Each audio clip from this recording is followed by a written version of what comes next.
How long do you think it took to get rid of this tree?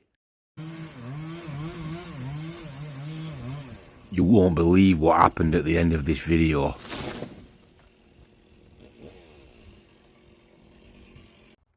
Ant ropes the tree. I'm rock solid, so I'll be able to pull this over on my own in middle of the street. Time to fell. Are you ready? Listen for the crunch. Now we're off with the cleanup. I'm using Timberwolf 230. This tree will end up as a tiny little pile of wood chip on the back of my van.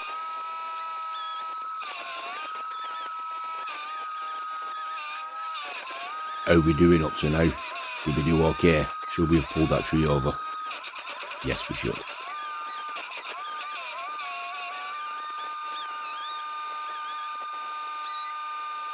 Time to log it all up. One more job after this one.